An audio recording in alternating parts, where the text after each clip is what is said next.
So hi everyone, good afternoon, good evening. As the sun starts to set and we ease into the evening, it's a pleasure to welcome you all here today. I hope you all had a productive and a good day so far, and I'm excited to spend the next little while with you. So let's grab our seats, kick back, and dive into this together. I'll try my best to keep things real, simple, and informative. Today, we'll delve into the world of data privacy regulations, and we'll also touch base on how we can navigate challenges through the essence of empathy. But before that, I would just like to give a brief about who I am and where I come from.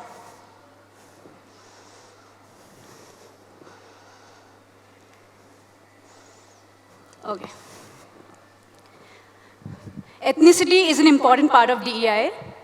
Many aspiring young girls relocate from Tier 2 and Tier 3 cities into tech hub in metros for better opportunities. And a lot of them have identity crisis and cultural barriers. A lot of them try to fit in so hard into the crowd because they do not want to be considered as a misfit. But thanks to the bold DEI conversations that we have today, because of which I stand before you as someone who has understood those cultural barriers. And I'm extremely proud to represent where I come from.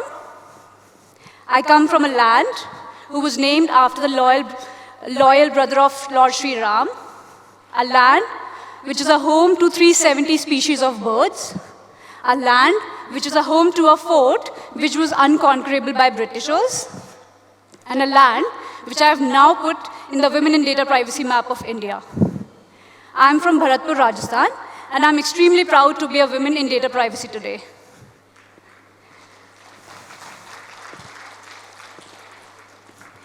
I had a fair share of my DEI values during my growing up years, as Bharatpur, also known as the East Gate of Rajasthan, lies in the Rajasthan-UP border, and hence it has a combination of both the cultures. Okay. In my college days, I was fortunate enough to be a part of a variety of activities which has shaped my understanding of DEI principles. Even in my formative years, I was actively participating in team sports, where collaboration, mutual respect, and appreciation for one's unique strengths were fundamental to success. And I also understood how a team works towards a common goal selflessly. Additionally, leading the dance crew and getting involved into event management activities have given me invaluable leadership opportunities, which has again laid a foundation for the DEI principles. Recently, travel has been a transformative experience for me, offering invaluable insights into the importance of DEI, which textbooks simply cannot teach you. Because when you travel, you get out of your comfort zone. You explore and you encounter people, places with different beliefs, different cultures, different backgrounds, which eventually challenges your preconceived notion. Oops, sorry.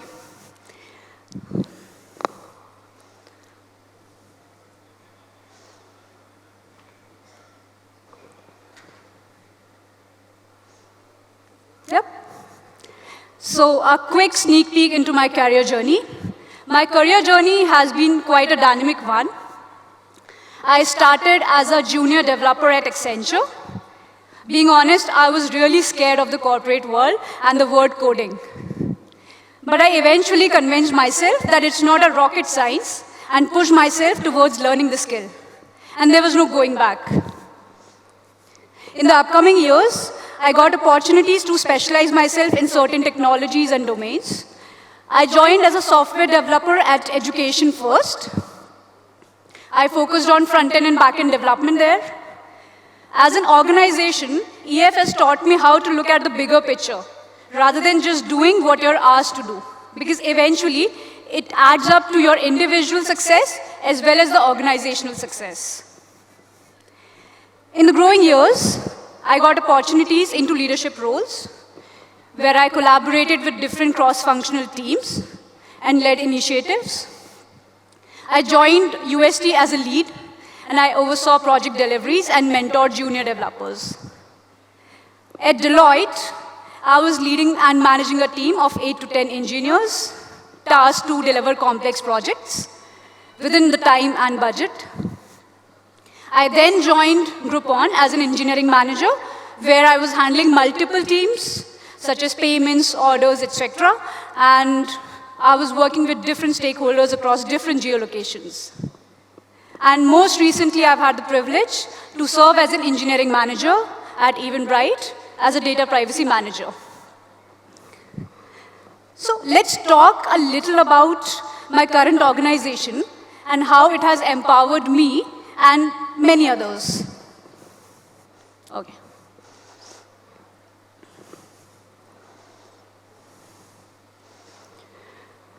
Okay, so Eventbrite is a global self-service ticketing platform which allows anyone to create, sell, find, and attend events of their choice. And our mission is to bring the world together through live experiences. Eventbrite is a global events marketplace, and event creators and event goers are the North Stars of the business. So to event creators, it offers a self-service platform where creators can create, market, and sell their tickets nearly in 180 countries.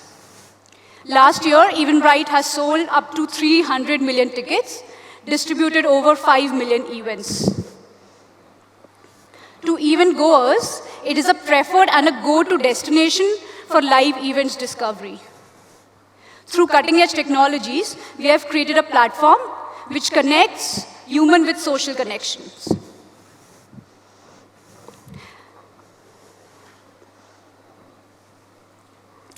And as we have wrapped up an incredible 2023, I would like to extend a heartfelt thank you to the vibrant Eventbrite community, the leaders, achievers, makers, believers, supporters. Your energy empowers our mission to bring the world together through live experiences. And together, we were not just selling tickets, we were creating brighter days. For example, Eventbrite has powered over 31,000 nonprofits globally. The magic in our business is that our platform is so easy, adaptable, and flexible to use that over 90% of our creators do not require any support from us, and they are able to create, plan, and execute their events independently. And this is because of the ease and intuitiveness we build into the platform. This commitment to self-service is critical because it matches with what creator wants: ease, speed, and efficiency. And it eventually helps us all to scale and grow quickly as well.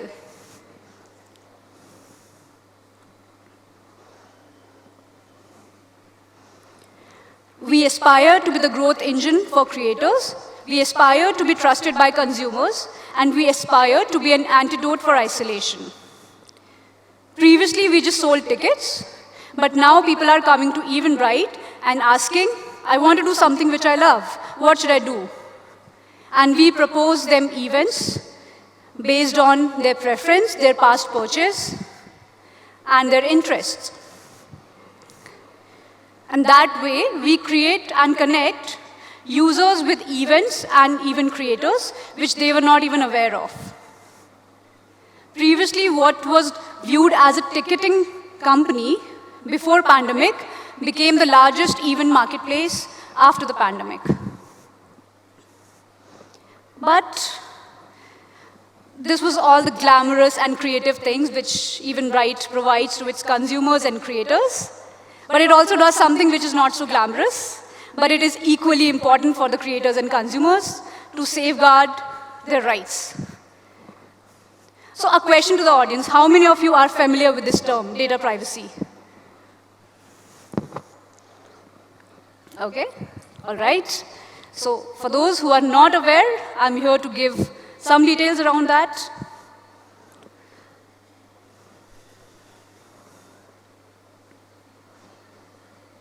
Okay, so a brief about the team.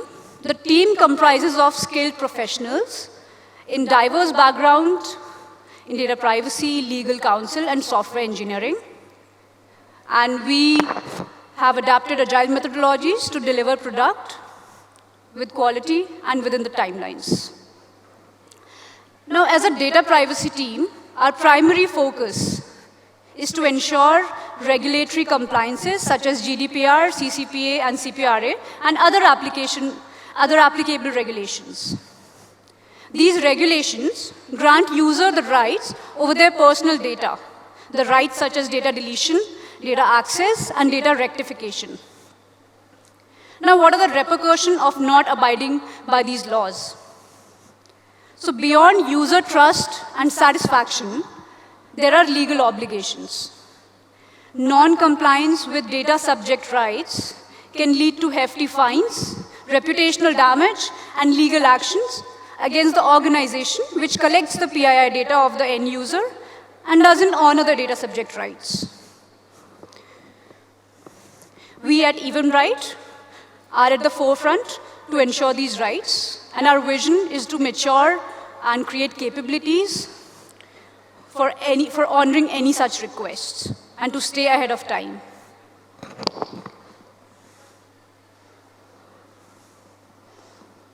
I'm clearly bad at it, but anyways.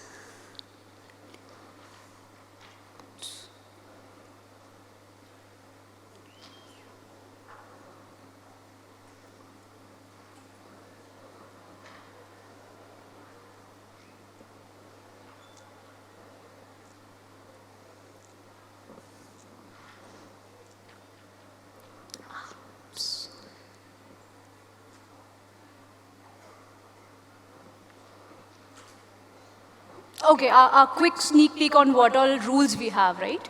We have GDPR, CPRA, CCPA, LGPD, and other applicable regulations. GDPR being the most restrictive ones. So many of you must be thinking, why do we even need these data subject rights? How does it make a difference? So I would like to explain that with an example. Imagine yourself deactivating your social account because of maybe some privacy reason or maybe just for a break from the social media. But without the ability to delete your data from the platform, such as your posts, your images, your feeds, the platform still has access to your data, which can be compromised. Another example could be you do an online purchase on an online retailer platform, you give your shipping, billing address, and other details, and you realize you're getting promotional emails and messages after your transaction.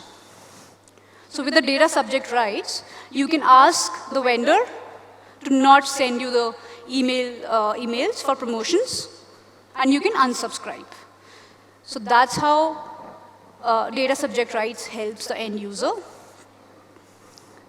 To live up to this cause, it is challenging. So some of the challenges I would like to highlight, which we have faced while setting up the team.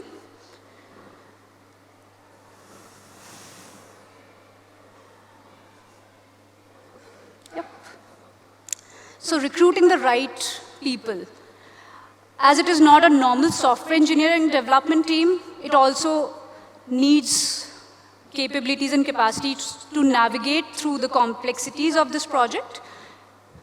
And setting up a team from scratch in such a competing market is definitely not easy, and it is challenging.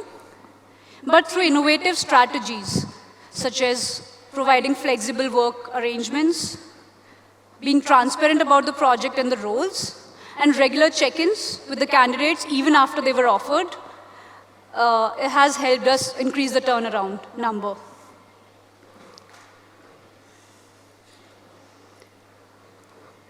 Other challenge when you set up a new team, the roles and responsibilities need to be continuously revisited and redefined as the project evolves.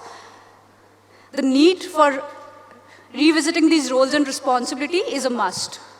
And it is a must to create that accountability in the team.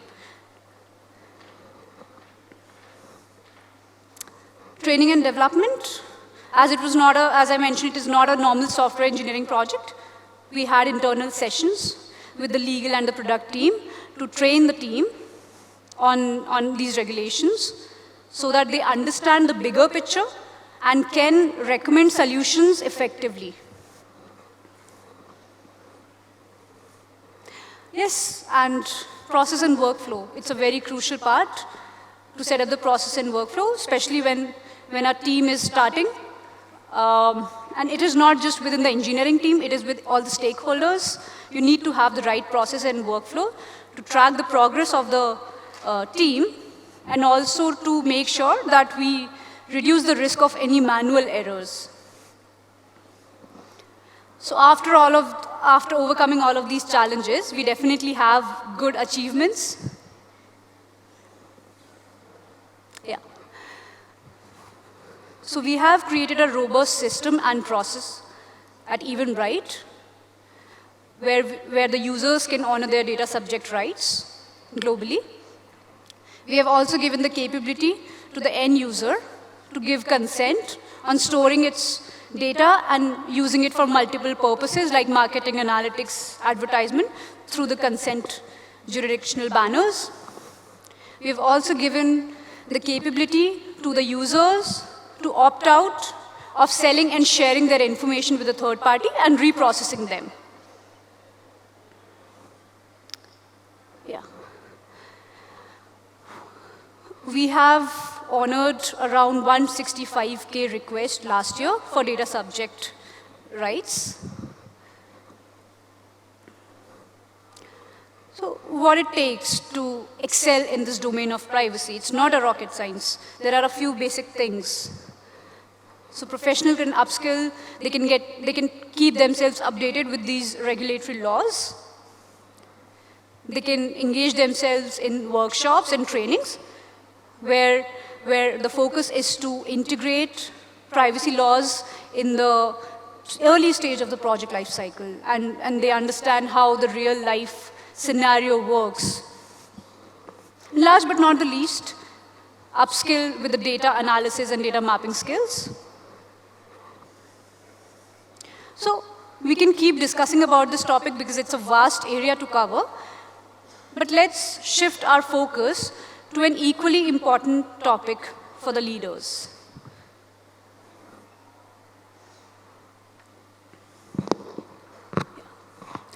So people management in engineering teams presents unique challenges, which does not just require adaptability and resilience, it also requires empathy.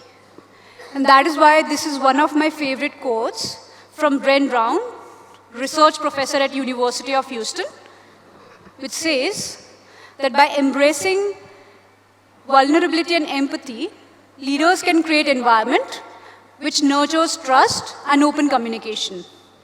These are integral components for learning and innovation. Brown's research has shown that leaders who are willing to be vulnerable and empathetic are more likely to create trusting relationships, encourage innovation, and foster a culture of trust and empathy. And the key is to listen actively and openly. So a question to you all, how many of you are people leaders or people managers? All right, how many of you think you are good listeners? How many of you think you are bad listeners? Okay, all right. So as I mentioned, the key is to listen openly and actively with an intent of solving the problem, and not just for the sake of listening. So empathy is not a magic mantra. It's a conscious choice to be taken by the leaders to invest time and effort to build trust with the employees, where employees can let down their guards and admit to imperfections and can open oneself to feedbacks, right, and rejections or criticism. And this eventually adds up to organizational success, increased innovation, increased employee engagement. For instance, in one of my projects, in my early days of management journey, I was getting regular feedback about one of the team members for not effectively delivering project deliverables. So I had a discussion with the person, and I understood that he was having language barriers. He was an introvert, and he was scared to open up and put his points across. Of course, it was difficult to convince him to open up. But then, when he opened up, I knew the right reason for the problem, and I could help him with the plan to improve on those areas, which eventually has helped all of us. And we have seen great results in the upcoming few weeks. So, with all of these instances, I've realized that leaders need to create a forum where they can encourage open communication, which can be through anything. It can be an anonymous survey. It can be a regular one-on-one check-ins with your team member. It can be anything where you just rotate the chair and ask for new views or opinions.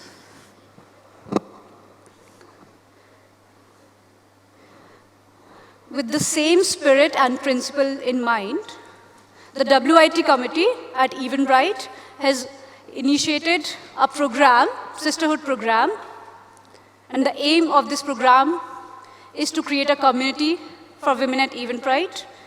Through this program, we pair women with each other to share their experiences with each other, to combat isolation, for them to have someone they can rely on, to have a connection, and where they can just share their experiences without any judgment.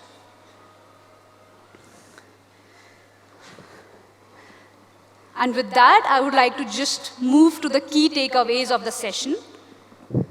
The key takeaways emphasizes on the importance of inclusive practice during hiring, clear definition of roles and responsibilities and the processes, demonstrating inclusive leadership, and last but not the least, understanding that technical excellence is not enough for the project success. It needs a deep level of emotional intelligence to navigate and lead the complexities in the world of tech.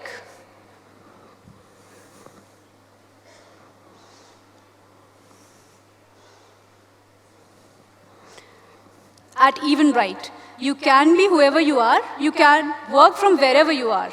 So if you want to work with Eventbrite, please visit the Eventbrite careers, and we will be super happy to have you with us. And thank you very much. I sign off for the day. Thank you very much for your time and patience. Thank you, Aditi.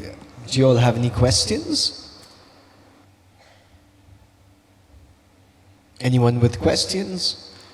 If no, we shall move on. I'm guessing that's no. Can we have a big round of applause once again for the lady on stage? Thank you very much.